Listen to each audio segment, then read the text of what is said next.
근데 이렇게 요새로 치면 굉장히 젊은 나이입니다. 100세 시대. 근데 이렇게 몸이 아프시니 일생 동안 거의 건강이라는 젊었을 땐 좀 건강하셨던가요? 그때 이외에는 특히 결혼하고 나서 더 나빠지셨나요? 제가 장녀라서 동생들하고 저희들끼리 자라왔는데 막내 동생이 다 자라고 난 뒤부터는 긴장감을 놔서 그런지 몸이 많이 아프기 시작해서 10년 동안 아프다가 결혼은 뜻도 생각도 없었는데 느지막이 아픈 마음에 외로워서 남자친구를 만났는데 그분이 이제 신랑이 됐습니다. 늦게. 그러면 30 넘어서 결혼하셨어요? 39에 결혼했습니다. 그럼 자녀가 있습니까? 유산 2번 했습니다. 지금 자녀가 없습니까? 예, 없습니다. 남편 되신 분은 건강하신가요?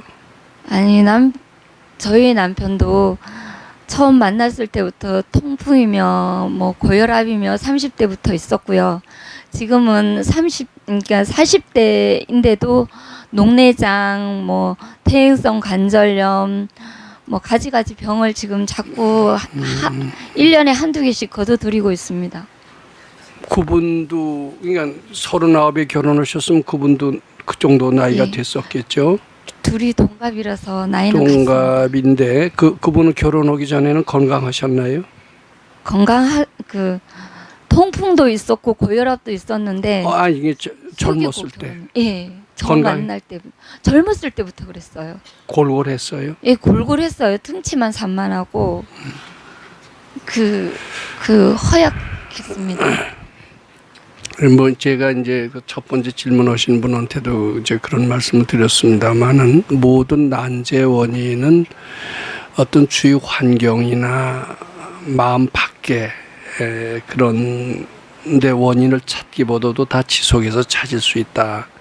이렇게 말씀을 드렸고 특히 이제 몸이 병약해진 그 원인은 자기 마음속에 탐진치 번뇌 망상이 자기 병을 불러온다 이런 말씀도 제가 종종 드린 적이 있었던 것 같습니다.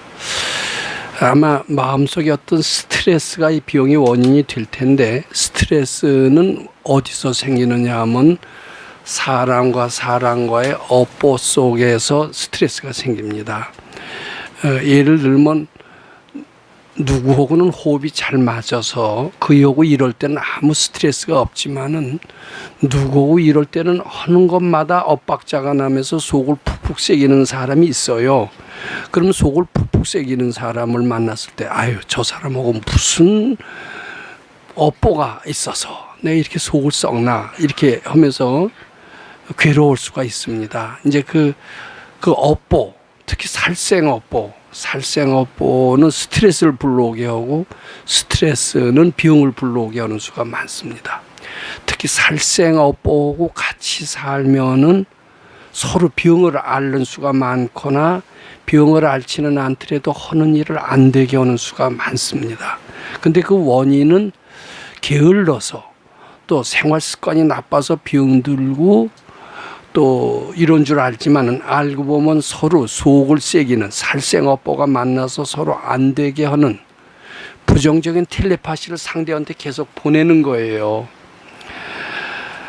보내서 결국은 그렇게 병으로 이어지는 수가 많고 파산으로 이어지는 수가 많은 것 같습니다.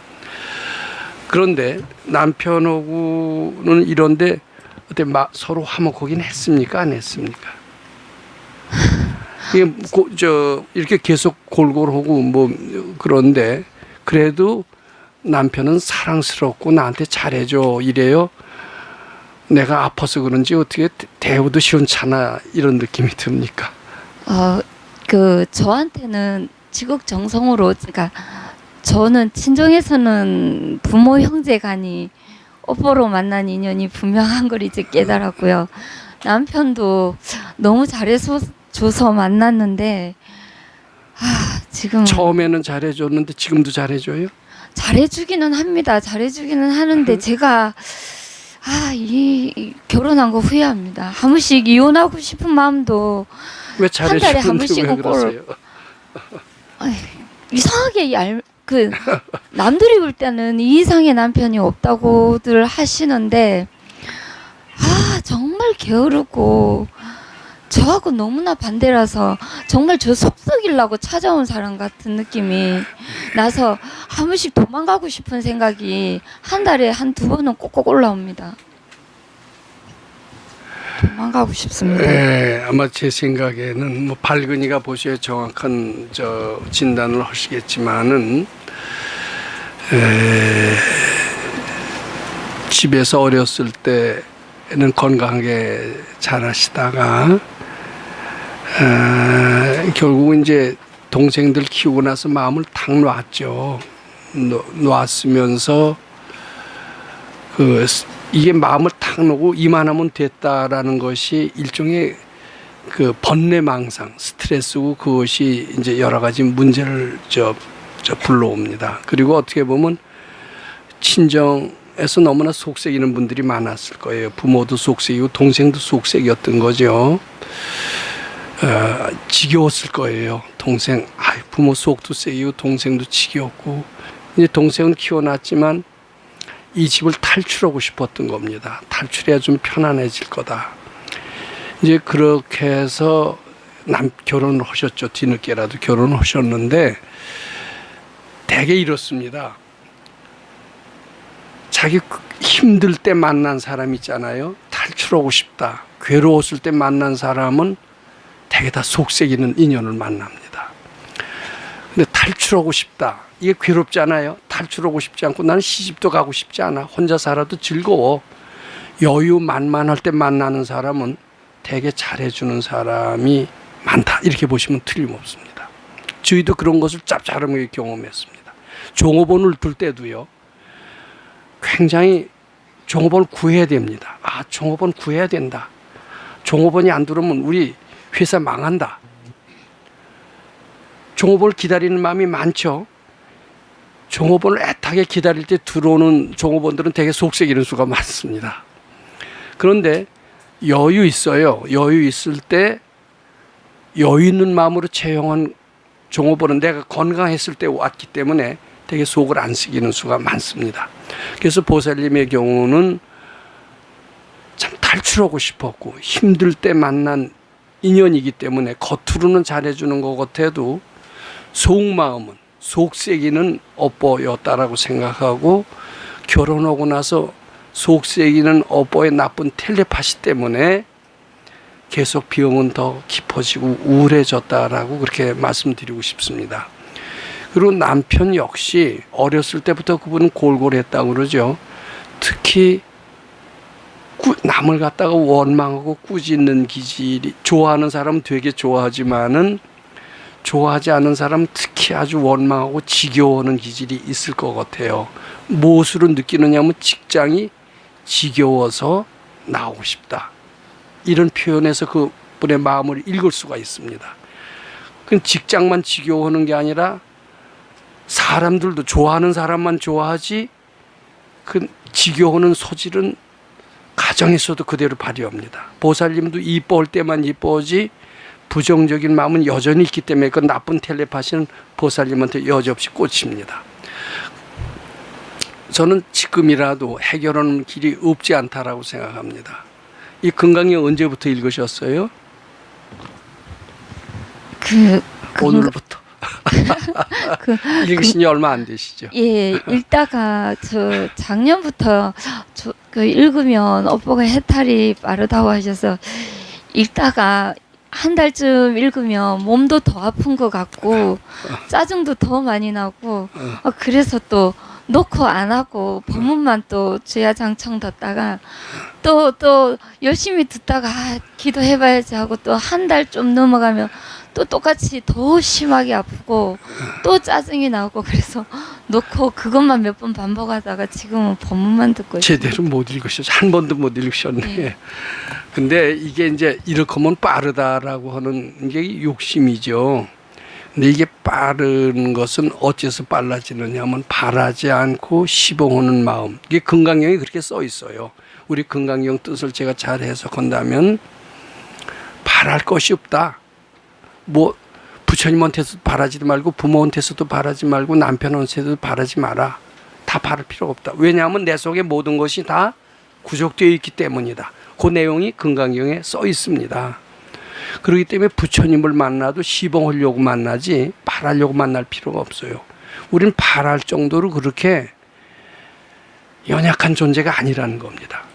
마음만이라도 억지로 부처님께 바라시지 말고 부처님께 바쳐. 뭐라도 바치세요. 물건이라도 다만 얼마라도 바치시고 마음이라도 바치시고 바쳐서 시봉 잘하기를 바라. 그 마음으로 금강경 읽어보세요. 그러면은 그때 효과가 빠르다라고 하는 것은 바쳐야만이, 즉 바라는 마음 대신에 바치는 마음이래야 근심 걱정이 사라집니다.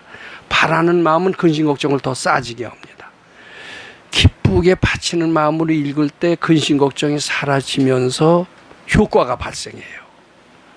이 이치를 아시겠어요? 근데 반대였죠. 바라고 또 바라고 이런 마음으로 읽으면 근심 걱정이 사라지질 않고 효과도 발생하지 않게 되는 겁니다.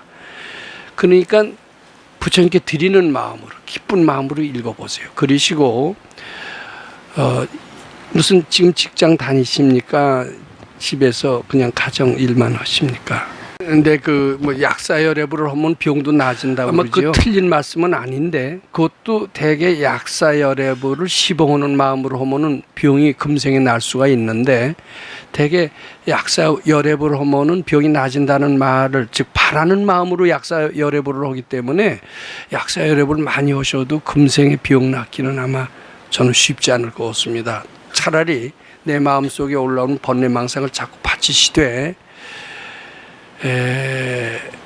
일을 규칙적으로 하시는 게 참 좋습니다. 그리고 식사는 하루에 몇 대 하세요?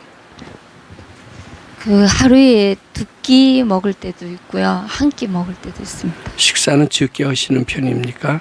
예, 그 이제 입에 땡길 때는 폭식 안 해요. 예, 저는 이런 말씀 드리고 싶습니다.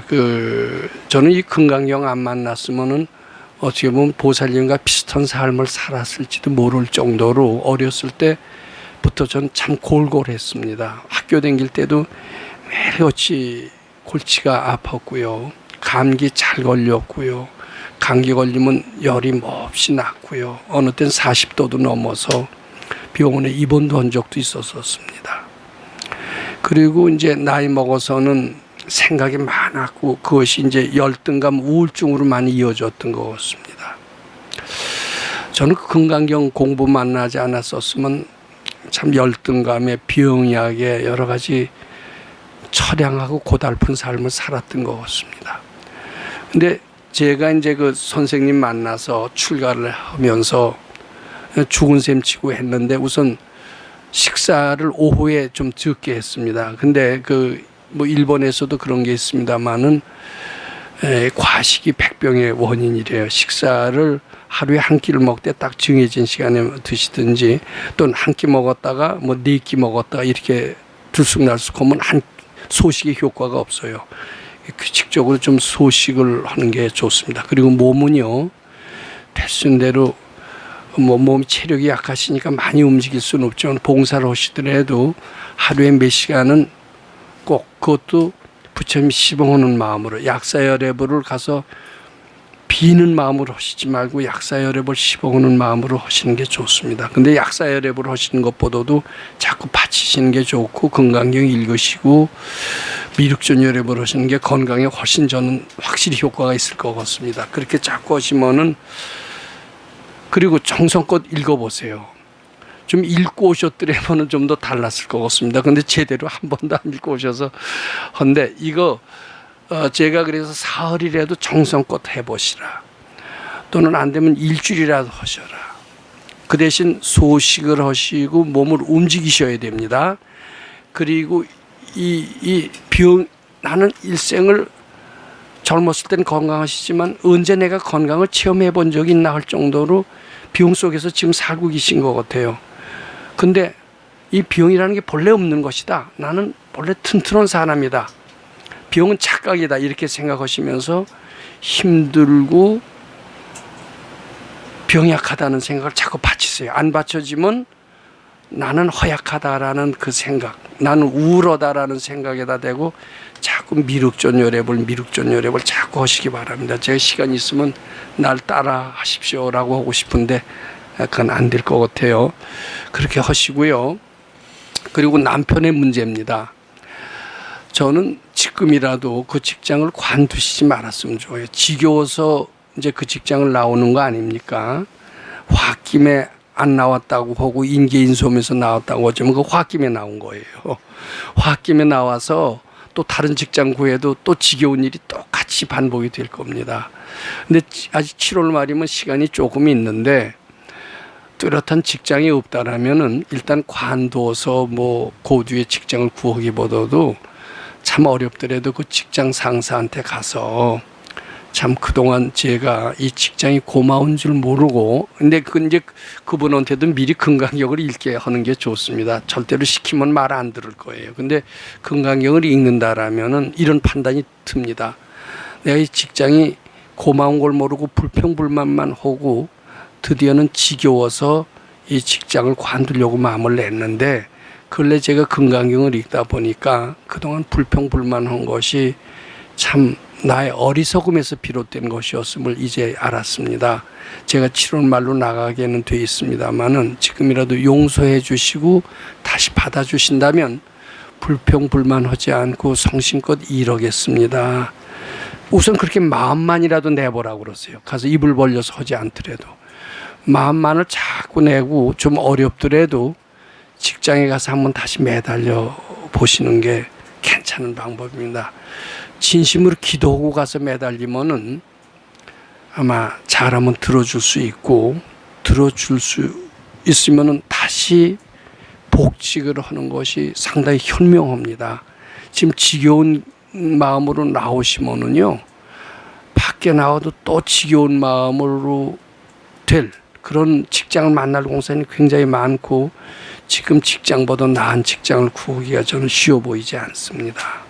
그러니까 남편한테도 잘해 주신다니까 우리 같이 금강경 읽고 불평하는 마음을 참여하면서 다시 그 직장에 가서 사죄하고 다시 해보세요. 이렇게 하시면은 잘하면 직장에도 복직이 되고 괜찮을 뿐만 아니라 그분의 비용까지도 나십니다. 그분도 왜 골골 하셨느냐? 그 지겨워하는 마음이 그 비용을 불러왔다. 저 이렇게 봅니다.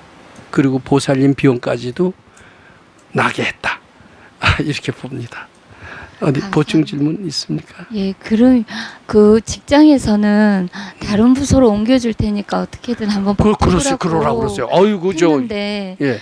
이 남편이 발끈하는 한번 남자 칼을 뺐으면 그런 칼은 잘 안 빼는 게 낫습니다. 그래서 다른 감사할 줄 몰라요 세상 사람들은. 아닙니다. 지금이라도 가서 부지런히 그렇게 하셔야 돼요. 그러면 목사님 만약에 네. 이 회사가 이제 그 정년이 좀 빠른 편인데요. 거기 그만두고 나면 저희가 방편이 없어서 정년을 인연은 믿지 언제쯤- 마세요. 거기서 성심껏 하면요 예. 즐거운 기분이면은 갈 자리 반드시 생깁니다. 그리고 그 회사에서 써줄 수도 있어요. 이렇게 성실하게 이러는 사람은 정년 연장해서라도 데리고 있으려고 합니다. 안 그러겠습니까? 저도 그 전에 학교에 있을 때 임시직을 썼는데 걔가 저는 2년 있으면 잘리는 애인데 하도 선생님들한테 정성껏 하니까 선생이 여럿이 탄원서를 냈어요. 제 임시직으로 하지 말고 정식 직원으로 써달라. 근데 그래서 걔가 정식 직원으로 돼서 아주 봉급도 많이 받고 지가 지발로 걸어 나갈 때까지 오랫동안 괜찮은 생활을 한 적이 있습니다. 즐겁게 일하는 사람은 정년이 없습니다. 정년 믿지 마세요. 즐겁게 금강경 읽으시면 먹고 살 걱정 하나도 없다. 그런 얘기 들으셨는지 모르겠습니다. 네, 예, 먹고 살 걱정 없어집니다. 예. 감사합니다. 금강경 가르침을 통해 올바른 인재 양성 교육과 각종 사회 문제에 대한 해법을 현대인들에게 제시하고 있는 바른법 연구원 김원수 법사가 금강경 독송 및 수행을 통해 얻은 일체 유심조, 공, 불이, 구족의 진리로 역경과 난제를 실제 해결하는 체험을 통한 설법집 우리는 늘 바라는 대로 이루고 있다를 출간했습니다. 구입은 전국 서점에서 가능하며 문의는 청호당 02337-1636번입니다.